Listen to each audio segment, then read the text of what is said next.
ಓಂ ಶಾಂತಿ. ಇದು ಬೇಹದ್ ವೈರಾಗ್ಯ ವೃತ್ತಿ ಅಥವಾ ಬೇಹದ್ ವೈರಾಗ್ಯ ಸ್ಥಿತಿಯ 6ನೇ ಭಾಗ. So Murali date 27/9/1975, 27 September 1975. So Murali title ಬೇಹದ್ದಿನ ವೈರಾಗಿ, ತ್ಯಾಗಿ ಮತ್ತು ಸೇವಾಧಾರಿಯೇ ವಿಶ್ವ ಮಹಾರಾಜರು. ಇಷ್ಟಕ್ಕೂ ಮುಂಚೆ ಮುರಳಿಯಲ್ಲಿ ಬೇಹದ್ ವೈರಾಗ್ಯದ ಅರ್ಥ ಅಂದರೆ ಈ ಅಲ್ಪಕಾಲದ ಭಕ್ತಿಯಲ್ಲಿರುವಂತಹ ಸ್ಮಶಾನ ವೈರಾಗ್ಯ ಇರಬಾರ್ದು, ಬೇಹದ್ದಿನ ವೈರಾಗ್ಯ ಇರಬೇಕು ಅಂಥೇಳಿ ಸ್ಟಾರ್ಟಿಂಗಲ್ಲಿ ಬೇಹದ್ ವೈರಾಗ್ಯದ ಅರ್ಥ, ಅದಾದಮೇಲೆ ಯಾವ ರೀತಿಯ ವೈರಾಗ್ಯ ಇರಬೇಕು, ಬೇಹದ್ ವೈರಾಗ್ಯ ಅಂದ್ರೇನು ಅಂತ ತಿಳಿಸಾದ ಮೇಲೆ ಸೇವೆ, ಹದ್ದಿನ ಸೇವೆ ಅಲ್ಲ ಅಂಥೇಳಿ ಬೇಹದ್ದಿನ ಸೇವೆಯನ್ನು ಮಾಡಬೇಕು.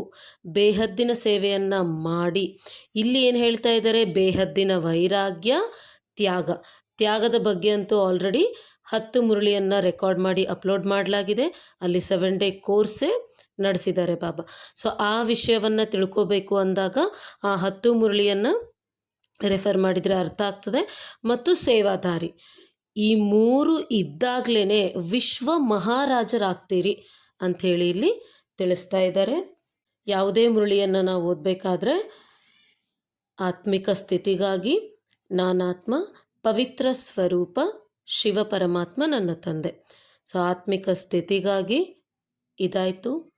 ಈಗ ವಿದ್ಯಾರ್ಥಿ ಸ್ಥಿತಿಗಾಗಿ ನಾನು ಈಶ್ವರೀಯ ವಿದ್ಯಾರ್ಥಿ, ಬಾಬಾ ನನಗೆ ಟೀಚರು ಅಂದರೆ ಶಿವಪರಮಾತ್ಮ ನನಗೆ ಟೀಚರು, ಶಿವಪರಮಾತ್ಮ ನನಗೆ ಸದ್ಗುರು, ನಾನು ಮಾಸ್ಟರ್ ಸದ್ಗುರು, ಶಿವಪರಮಾತ್ಮ ನನಗೆ ಜೀವನ ಸಂಗಾತಿ, ನಾನು ಶಿವಪರಮಾತ್ಮನಿಗೆ ಜೀವನ ಸಂಗಾತಿ.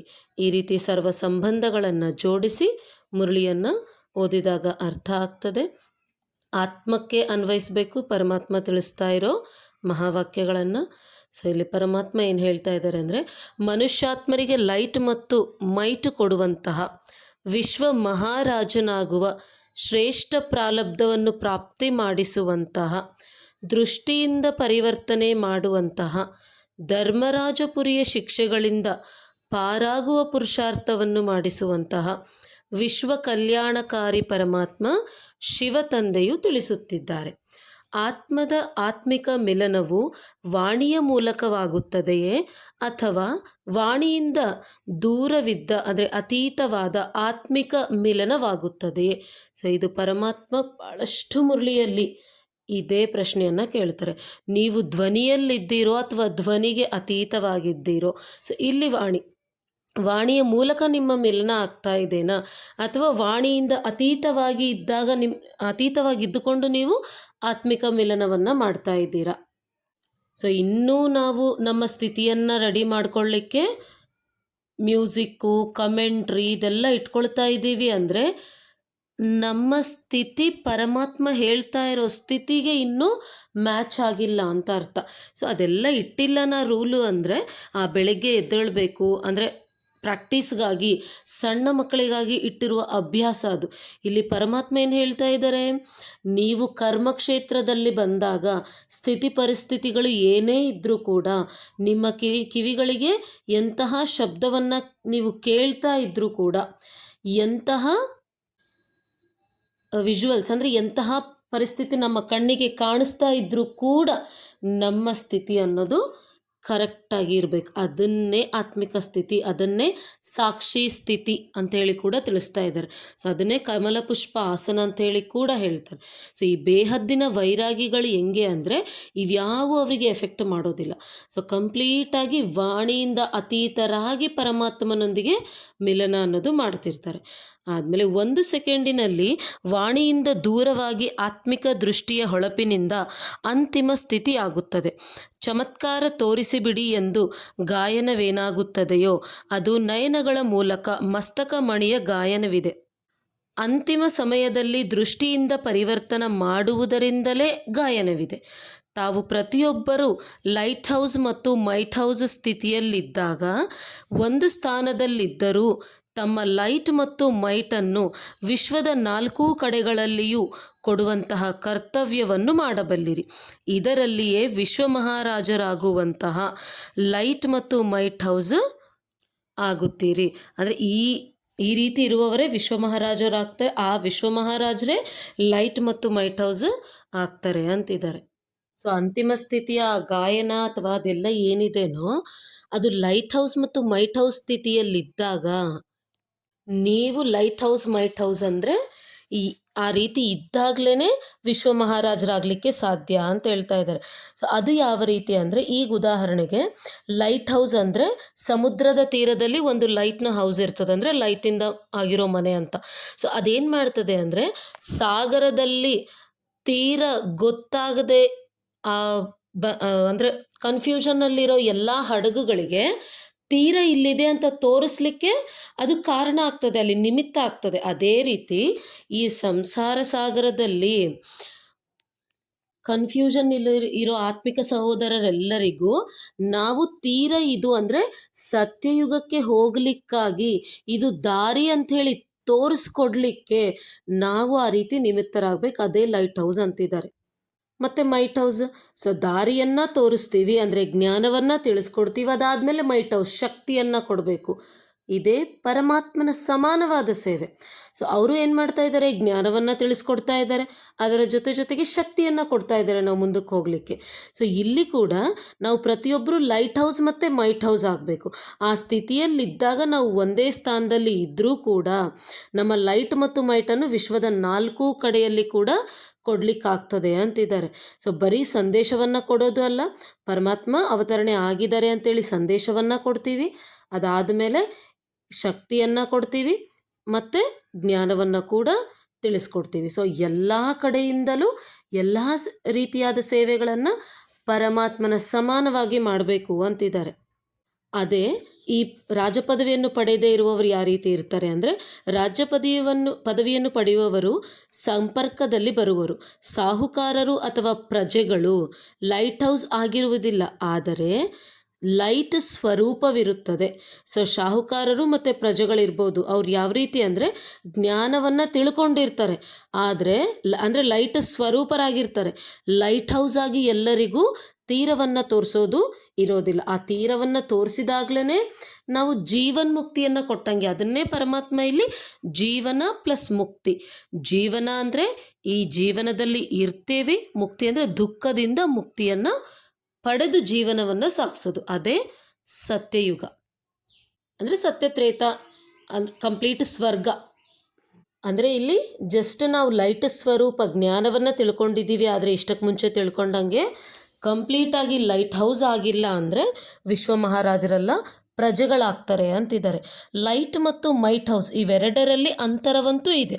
ವಿಶ್ವ ಮಹಾರಾಜರಾಗುವುದಕ್ಕಾಗಿ ಎಲ್ಲಿಯವರೆಗೆ ಸೇವಕರಾಗುವುದಿಲ್ಲವೋ ಅಲ್ಲಿಯವರೆಗೆ ಮಹಾರಾಜರಾಗಲು ಸಾಧ್ಯವಿಲ್ಲ. ವಿಶ್ವ ಮಹಾರಾಜರಾಗಲು 3 ಹಂತಗಳನ್ನು ಅಂದರೆ 3 ಸ್ಥಿತಿಗಳನ್ನು ಪಾರು ಮಾಡಬೇಕಾಗುತ್ತದೆ. ಮೊದಲ ಹಂತ ಅಂದರೆ ಮೊದಲ ಸ್ಥಿತಿ 1 ಸೆಕೆಂಡಿನಲ್ಲಿ ಬೇಹದ್ದಿನ ತ್ಯಾಗಿ, ಅರ್ಥಾತ್ ಯೋಚಿಸುತ್ತಾ ಸಮಯವನ್ನು ಕಳೆಯುವವರಲ್ಲ, ಆದರೆ ತಕ್ಷಣದಲ್ಲಿ ಮತ್ತು ಅದೇ ಕ್ಷಣದಲ್ಲಿ ತಂದೆಗೆ ಬಲಿಹಾರಿಯಾಗುವವರು ಅಂತಿದ್ದಾರೆ. ಸೊ ಇಲ್ಲಿ ಮೊದಲನೇ ಸ್ಥಿತಿ ಏನಿರ್ಬೇಕು ನಮ್ಮ ಹತ್ರ, ಬೇಹದ್ದಿನ ತ್ಯಾಗಿ. ಸೊ ತ್ಯಾಗ ಮತ್ತು ಭಾಗ್ಯ ಅಂತೇಳಿ 10 ಸ್ಲಾಟ್ಸ್ 10 ಮುರಳಿ ಇದೆ. ಆ ತ್ಯಾಗ ಮತ್ತು ಭಾಗ್ಯ ಅನ್ನೋ ಪ್ಲೇಲಿಸ್ಟಲ್ಲಿ ಆ ಎಲ್ಲ ಮುರಳಿಯನ್ನು ಸೇವ್ ಮಾಡಲಾಗಿದೆ. ಸೊ ನೀವು ವಿಡಿಯೋಸ್ ಓಪನ್ ಮಾಡಾದ್ಮೇಲೆ ಪ್ಲೇಲಿಸ್ಟಲ್ಲಿ ಹೋದರೆ ತ್ಯಾಗ ಮತ್ತು ಭಾಗ್ಯದಲ್ಲಿ ಆ 10 ಮುರಳಿಯನ್ನು ನೀವು ರೆಫರ್ ಮಾಡಿ ಓದ್ಕೊಂಡಿದ್ದೆ ಆದರೆ ಆ ಸಬ್ಜೆಕ್ಟ್ ಅರ್ಥ ಆಗ್ತದೆ. ಸೊ ಅದು ನಮ್ಮ ಹತ್ರ ಇರಬೇಕು ಅಂತಿದ್ದಾರೆ.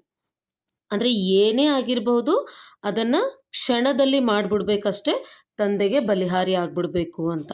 ಸೊ ಇನ್ನೊಂದು ಮಾತು, ಬೇಹದ್ದಿನ ನಿರಂತರ ಅವಿಶ್ರಾಂತ ಸೇವಾದಾರಿ. ಮತ್ತು 3ನೇ ಮಾತು, ಸದಾ ಬೇಹದ್ದಿನ ವೈರಾಗ್ಯ ವೃತ್ತಿಯವರು. ಸೊ ಇಲ್ಲಿ 2ನೇ ವಿಷಯ ಏನು ಹೇಳ್ತಾ ಇದ್ದಾರೆ, ಬೇಹದ್ದಿನ ನಿರಂತರ ಅವಿಶ್ರಾಂತ ಸೇವಾದಾರಿ. ಸೊ ನಿರಂತರ ಅಂದರೆ ಯಾವುದೇ ಅಂತರ ಇಲ್ಲದೆ ಮಾಡೋ ಸೇವೆ, ಅಂದರೆ ಅಲ್ಲಿ ಗ್ಯಾಪ್ ಬರಬಾರ್ದು ಸೇವೆಯಲ್ಲಿ. ಸೊ ಅದೇ ಪರಮಾತ್ಮ ಕೆಲವು ಮುರಳಿಯಲ್ಲಿ ಹೇಳ್ತಿರ್ತಾರೆ, ನಿಮ್ಮ ದೇಹವನ್ನು ಕೂಡ ನೀವು ಮೇಂಟೈನ್ ಮಾಡಬೇಕು, ಅದು ರುದ್ರಜ್ಞಾನ ಯಜ್ಞಕ್ಕೆ ನಿಮಿತ್ತವಾಗಿ ಸಿಕ್ಕಿರುವ ದೇಹ ಅಂತಿರ್ತಾರೆ.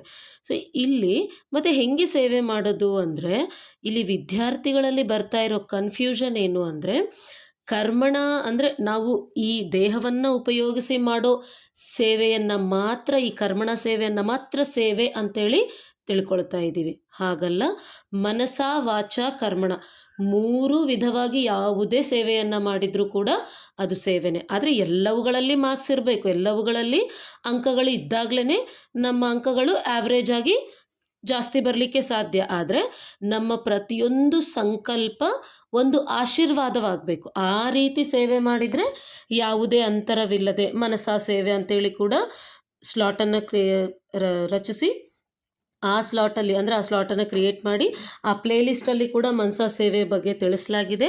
ವಿದ್ಯಾರ್ಥಿಗಳು ಅದನ್ನು ನೋಡಿದಾಗಲೂ ಕರೆಕ್ಟಾಗಿ ಇನ್ನೂ ಯಾವ ರೀತಿ ಮನಸಾ ಸೇವೆ ಮಾಡಬೇಕು ಅಂದರೆ ಅಲ್ಲಿ ಶುಭ ಭಾವನೆ ಶುಭ ಕಾಮನೆ ಬಗ್ಗೆ ತಿಳಿಸ್ತಾ ಇದ್ದಾರೆ. ಅದಾದ ಮೇಲೆ ಸದಾ ಬೇಹದ್ದಿನ ವೈರಾಗ್ಯ ವೃತ್ತಿ ಆಲ್ರೆಡಿ 5ನೇ ಭಾಗದಲ್ಲಿ ತಿಳಿಸಿದರು.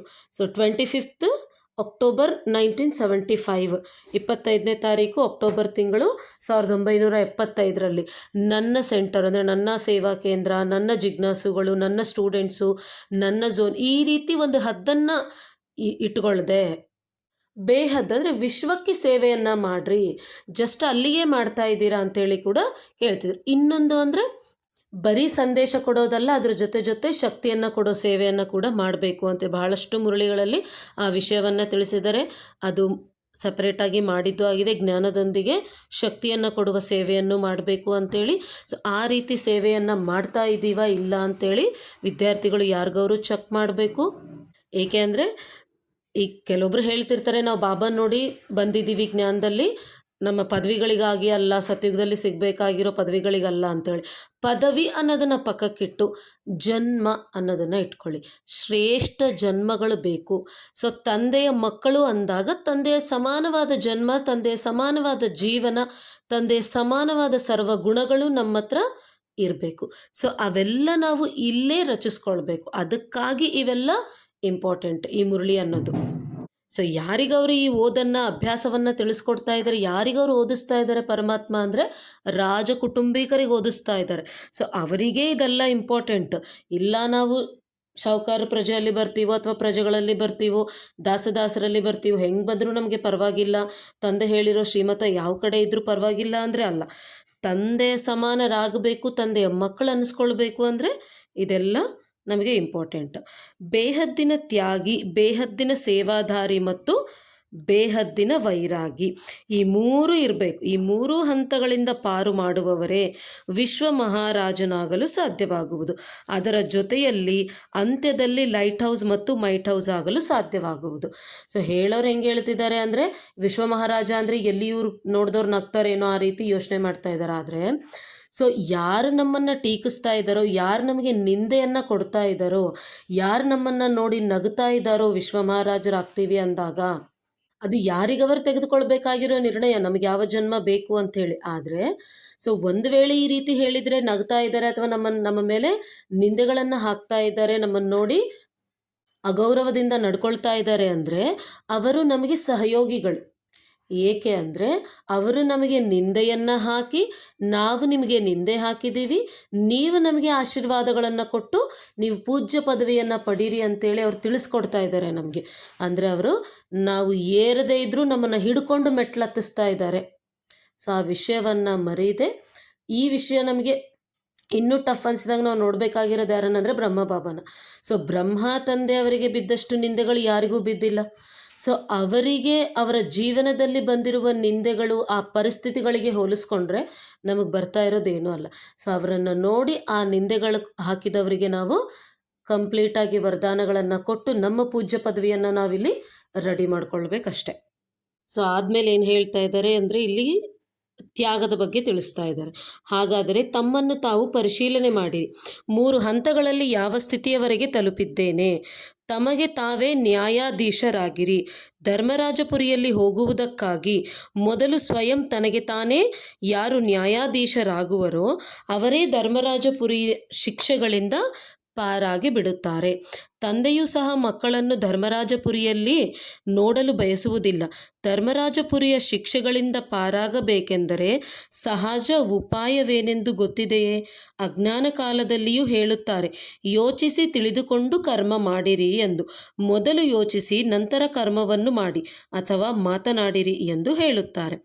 ಒಂದು ವೇಳೆ ಯೋಚಿಸಿ ತಿಳಿದುಕೊಂಡು ಕರ್ಮವನ್ನು ಮಾಡಿದಾಗ ವ್ಯರ್ಥ ಕರ್ಮಕ್ಕೆ ಬದಲಾಗಿ ಸಮರ್ಥ ಕರ್ಮವಾಗುತ್ತದೆ. ಕರ್ಮ ಮಾಡುವ ಮೊದಲು ವಿಚಾರ ಅರ್ಥಾತ್ ಸಂಕಲ್ಪವು ಉತ್ಪನ್ನವಾಗುತ್ತದೆ. ಅಂದರೆ ಯಾವುದೇ ಕರ್ಮವನ್ನು ಮಾಡಬೇಕಾಗಿರೋ ಮೊದಲೇ ಸಂಕಲ್ಪ ಉತ್ಪನ್ನ ಆಗ್ತದೆ. ಈ ಸಂಕಲ್ಪವೇ ಬೀಜವಾಗಿದೆ. ಈ ಬೀಜ ಅರ್ಥಾತ್ ಸಂಕಲ್ಪವು ಸಮರ್ಥವಾಗಿದ್ದರೆ ವಾಣಿ ಮತ್ತು ಕರ್ಮವೂ ಸಹ ಸ್ವತಃವಾಗಿಯೇ ಸಮರ್ಥವಾಗಿರುತ್ತದೆ ಅಂತಿದ್ದಾರೆ. ಸೊ ಇಲ್ಲಿ ನಾವು ಇಷ್ಟಕ್ಕೆ ಮುಂಚೆ ಏನಂತ ಹೇಳಿ ತಿಳ್ಕೊಂಡ್ವಿ ಅಂದರೆ, ಯಾರಾದರೂ ಬಂದು ನಮ್ಮನ್ನು ನಿಂದೆಗಳು ಹಾಕಿದಾಗ ನಾವು ಅವರಿಗೆ ಆಶೀರ್ವಾದವನ್ನು ಕೊಡಬೇಕು ಅಂತ. ಸೊ ಏನಾದರೂ ನಾವು ಸತ್ಯವನ್ನು ಮಾತಾಡಲಿಕ್ಕೆ ಏನಕ್ಕೆ ಅಂಜ್ತಾ ಇದ್ದೀವಿ, ಏನಕ್ಕೆ ನಾವು ಭಯ ಪಡ್ತಾ ಇದ್ದೀವಿ ಅಂದರೆ ಗೌರವ ಮರ್ಯಾದೆಗಳನ್ನು ಆಶಿಸ್ತಾ ಇದ್ದೀವಿ ಇಲ್ಲಿ. ಸೊ ಅವ್ರೇನು ಅಂತಾರೋ ಏನೋ, ಅವ್ರೇನು ಮಾಡ್ತಾರೋ ಏನೋ ಅಂಥೇಳಿ ಗೌರವವನ್ನು ಆಶಿಸ್ತಾ ಇದ್ದೀವಿ. ಎಲ್ಲೂ ಬ್ರಹ್ಮಬಾಬಾ ನಿಜವನ್ನು ಅಂದರೆ ಸತ್ಯವನ್ನು ತಿಳಿಸ್ಲಿಕ್ಕೆ ಅವರು ಗೌರವವನ್ನು ಆಶಿಸಲಿಲ್ಲ. ಇದ್ದಿದ್ದಂಗೆ ಹೇಳಿಬಿಟ್ರು, ಅಲ್ಲಿರೋರು ಗೌರವವನ್ನು ಕೊಟ್ಟರು, ಕೊಡದೇ ಇದ್ದರೂ ಕೂಡ ಅವರು ಮಾತ್ರ ಎಲ್ಲರನ್ನ ವಿಶ್ವ ಕಲ್ಯಾಣಕಾರಿ, ಚಿಕ್ಕ ಮಕ್ಕಳವ್ರ ಎದುರಿಗೆ ಬಂದರೂ ಕೂಡ ವಿಶ್ವ ಕಲ್ಯಾಣಕಾರಿ ಅನ್ನೋ ಗೌರವದ ದೃಷ್ಟಿಯಿಂದಲೇ ಎಲ್ಲರನ್ನ ನೋಡಿದರು. ಸೊ ಅದಕ್ಕಾಗಿಯೇ ಅವ್ರು ನಂಬರ್ 1 ರ್ಯಾಂಕಲ್ಲಿ, ಅಂದರೆ ಅವರು ತ್ಯಾಗ ಮಾಡಿರೋದ್ರಿಂದ ಬಂದಿರೋ ಭಾಗ್ಯವನ್ನು ಕೂಡ ತ್ಯಾಗ ಮಾಡಿದರು. ಆ ತ್ಯಾಗ ಮಾಡಿರೋದ್ರಿಂದ ಇರೋ ಪುಣ್ಯ ಗೌರವದ ರೂಪದಲ್ಲಿ ಕೂಡ ಬರ್ಬೋದು. ಅದನ್ನು ನಾವು ಇಲ್ಲಿ ತ್ಯಜಿಸ್ಬೇಕು. ಆಗಲೇ ಆ ತ್ಯಾಗದಿಂದ ಬಂದಿರೋ ಭಾಗ್ಯನ ತ್ಯಾಗ ಮಾಡಿದಾಗಲೇ ಕಂಪ್ಲೀಟಾಗಿ ನಮಗೆ ಆ ಸತ್ಯಯುಗದಲ್ಲಿ ಎಲ್ಲ ಭಾಗ್ಯಗಳು ಸಿಗಲಿಕ್ಕೆ ಸಾಧ್ಯ. ಅದು ರೆಸ್ಪೆಕ್ಟ್ ಕೂಡ ಅದರಲ್ಲಿ ಒಂದು. ಸೊ ಇಲ್ಲಿ ನಾವು ನಮ್ಮನ್ನು ನಾವು ಪರಿಶೀಲಿಸ್ಕೊಳ್ಬೇಕು ಅಂತ ಇದ್ದಾರೆ. ಸೊ ಸಾಮಾನ್ಯವಾಗಿ ಏನು ಹೇಳ್ತಾ ಇರ್ತಾರೆ ಅಂದರೆ, ನಾವೇನು ಅಂದ್ಕೊಂಡಿರಲಿಲ್ಲ ಆದರೂ ಕೂಡ ಅವರೇ ನಮಗೆ ರೆಸ್ಪೆಕ್ಟನ್ನು ಕೊಟ್ಬಿಟ್ರು, ಅವರೇ ನಮಗೆ ಆ ಚೇರ್ ಮೇಲೆ ಕುಂದಿರಿಸಿ ಶಾಲು ಕಿರೀಟನ ಕೊಟ್ಬಿಟ್ರು ಅಂತಿರ್ತಾರೆ. ಆದರೆ ಪರಮಾತ್ಮ ತಿಳಿಸ್ತಾ ಇರೋ ಜ್ಞಾನ ಎಲ್ಲ ಇನ್ಬಿಲ್ಟ್. ಸೊ ನಮ್ಮ ಹತ್ರ ಸಂಕಲ್ಪ ಅನ್ನೋ ಬೀಜ ಇರಲಿಲ್ಲ ಅಂದರೆ ಆ ಸಂಘಟನೆ ಅಂದರೆ ಸ್ಥಿತಿಗೆ ಅನುಸಾರವಾಗಿ ಪರಿಸ್ಥಿತಿ. ಸೊ ಆ ಸ್ಥಿತಿನೇ ಇರಲಿಲ್ಲ ಅಂದರೆ ಸಂಘಟನೆಗಳೇ ಆ ರೀತಿ ನಮ್ಮೆದುರಿಗೆ ಬರೋದಿಲ್ಲ. ಅದಕ್ಕಾಗಿ ನಾವೆಲ್ಲಿ ಗೌರವವನ್ನು ಆಶಿಸಿದ್ವಿ, ನಾವು ಈ ರೀತಿ ಮಾಡಿರಲಿಲ್ಲ ಅಂಥೇಳಿ ನಮ್ಮನ್ನು ನಾವು ಸಮರ್ಥಿಸ್ಕೊಳ್ಬಾರ್ದು. ಅಂದರೆ ನಿಮ್ಮನ್ನು ನೀವು ಪರಿಶೀಲನೆ ಮಾಡ್ಕೊಳ್ಬೇಕಾದ್ರೆ ನೀವು ವಕೀಲರಾಗಬೇಡಿ, ಜಡ್ಜ್ ಆಗಿ, ಅಂದರೆ ನ್ಯಾಯಾಧೀಶರಾಗಿ ಅಂತಿದ್ದಾರೆ. ಸೊ ವಕೀಲ ಏನು ಮಾಡ್ತಾರೆ, ತಪ್ಪನ್ನು ಸಮರ್ಥಿಸ್ತಾರೆ, ಅವ್ರು ಆ ರೀತಿ ಮಾಡಿಲ್ಲ ಅಂತೇಳಿ. ಇಲ್ಲಿ ನಾವು ಕೂಡ ಈ ಮುರಳಿಯಲ್ಲಿ ಬಂದಿಲ್ಲ ಆದರೆ ಬಹಳಷ್ಟು ಮುರಳಿಯಲ್ಲಿ ಪರಮಾತ್ಮ ತಿಳಿಸ್ತಾ ಇರ್ತಾರೆ, ನಿಮ್ಮನ್ನು ನೀವು ಪರಿಶೀಲಿಸ್ಕೊಳ್ಬೇಕಾದಾಗ ವಕೀಲರಲ್ಲ ಜಡ್ಜ್ ಆಗಬೇಕು ಅಂತ. ಸೊ ಇಲ್ಲಿ ನಾವು ಜಡ್ಜ್ ಆದಾಗ, ನ್ಯಾಯಾಧೀಶರಾದಾಗ ನಮ್ಮ ತಪ್ಪೇನು, ನಾವೆಲ್ಲಿ ಗೌರವವನ್ನು ಆಶಿಸ್ತಾ ಇದ್ದೀವಿ ಅನ್ನೋ ವಿಷಯ ನಮಗೆ ಅರ್ಥ ಆಗ್ತದೆ. ಸೊ ಈಗ ಪರಮಾತ್ಮ ಅದನ್ನು ತಿಳಿಸ್ತಿರ್ಬೇಕಾದ್ರೆ ನಾವು ಆ ವಿಷಯವನ್ನು ಚೆಕ್ ಮಾಡಿಕೊಂಡು ತೆಕ್ಕೊಂಡ್ರೆ ಸುಖದಿಂದ ತೆಕ್ಕೊಳ್ತೀವಿ.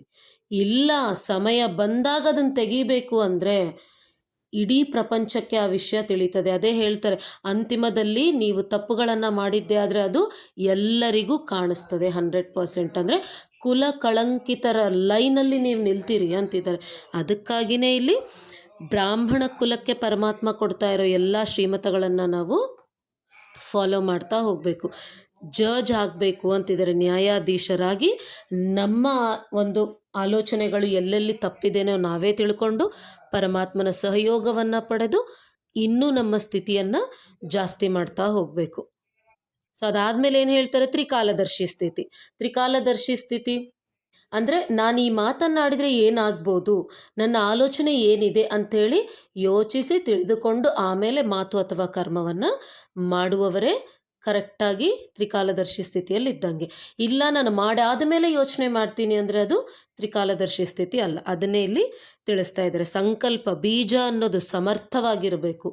ಸೊ ಸಮರ್ಥ ಅಂದರೆ ನಮ್ಮ ಸಮರ್ಥತೆ ಇದ್ದಾಗಲೇ, ನಮ್ಮ ಬೀಜದಲ್ಲಿ ಸಮರ್ಥತೆ ಇದ್ದಾಗಲೇ ವೃಕ್ಷ ಅಂದರೆ ವಾಣಿ ಕರ್ಮ ಸ್ವತಃವಾಗಿ ಸಮರ್ಥವಾಗಿರುತ್ತೆ. ಯಾವಾಗ ಈ ಸಮರ್ಥತೆ ಬರ್ತಾ ಹೋಗ್ತದೇನೋ, ಸೊ ನಮ್ಮ ಹತ್ರ ವ್ಯರ್ಥ ಕಡಿಮೆ ಆಗ್ತಾ ಹೋದಂಗೆ ಸಂಪೂರ್ಣ ಸಂಪನ್ನ ಸ್ಥಿತಿಗೆ ಸೇರಲಿಕ್ಕೆ ಸಾಧ್ಯ ಆಗ್ತದೆ.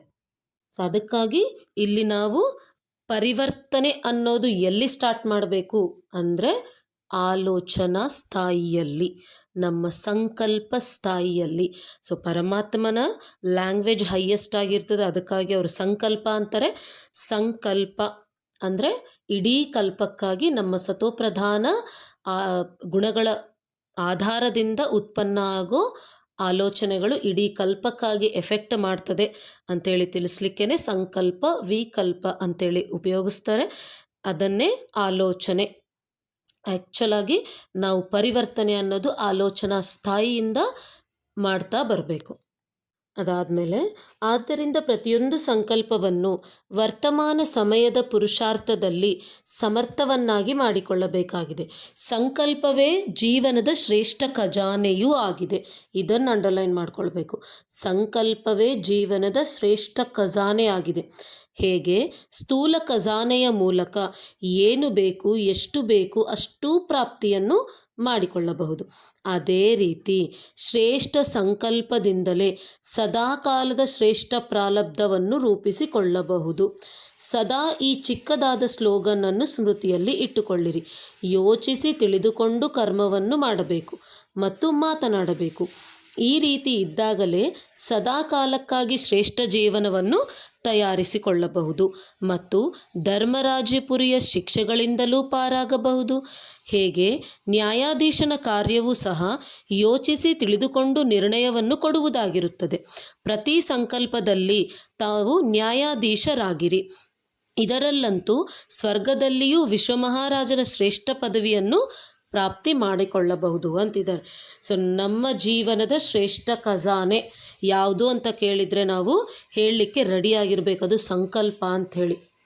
ಸೊ ಶ್ರೇಷ್ಠ ಖಜಾನೆ ಅಂದರೆ ಗೊತ್ತಿಲ್ಲ, ಪರಮಾತ್ಮನಿಂದ ಸಿಗೋ ವಾರಸತ್ವ ಗೊತ್ತಿಲ್ಲ, ಆ ರೀತಿ ಇರೋದಲ್ಲ. ಸೊ ಇಲ್ಲಿ ಪರಮಾತ್ಮ ಕ್ಲಿಯರಾಗಿ ತಿಳಿಸ್ತಾ ಇದ್ದಾರೆ, ಯಾವ ರೀತಿ ನಾವು ಸ್ಥೂಲ ಖಜಾನೆಯಿಂದ ಏನು ಬೇಕು ಅದನ್ನು ಪಡಿತೀವೋ ಅದೇ ರೀತಿ ನಮ್ಮ ಸಂಕಲ್ಪ ಅನ್ನೋ ಶ್ರೇಷ್ಠ ಖಜಾನೆಯಿಂದ ಕೂಡ ಎಲ್ಲವನ್ನು, ಅದು ಕೂಡ ಸದಾ ಕಾಲದ ಶ್ರೇಷ್ಠ ಪ್ರಾರಬ್ಧವನ್ನು ರೂಪಿಸ್ಕೊಳ್ಬಹುದು.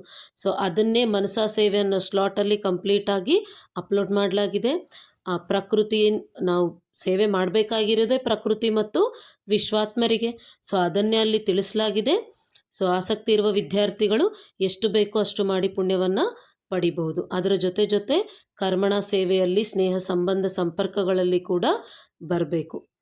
ಅಷ್ಟೇ ಹೊರತು ಸೇವೆಯನ್ನು ಮಾಡ್ತಿರ್ಬೇಕಾದ್ರೆ ನಾನು ಪ್ರಕೃತಿ ಜೀತಾತ್ಮ, ನಾನಾತ್ಮ ಶಾಂತ ಸ್ವರೂಪ, ನನ್ನೊಳಗಿನ ಶಾಂತಿಯ ದಿವ್ಯ ಕಿರಣಗಳು ಈ ಪ್ರಕೃತಿಯೆಲ್ಲ ವ್ಯಾಪಿಸುತ್ತಿದೆ ಅಂತೇಳಿ ಸೇವೆಯನ್ನು ಮಾಡಿ ಯಾವಾಗಾದರೂ ಸೇವೆಗೆ ಹೋಗಬೇಕಾಗಿ ಬಂದಾಗ ಇಲ್ಲಿ ಪ್ರಕೃತಿ ಸರಿ ಇಲ್ಲ ಅಂತೆ, ಅಲ್ಲಿ ಮಳೆಗಳಿದೆ, ಅಲ್ಲಿ ಬಿಸಿಲಿದೆ, ಅದಕ್ಕಾಗಿ ಬರೋಕ್ಕೆ ಅಂಜಿದ್ರೆ ಪ್ರಕೃತಿ ಜೀತಾತ್ಮ ಆಗೋದಿಲ್ಲ.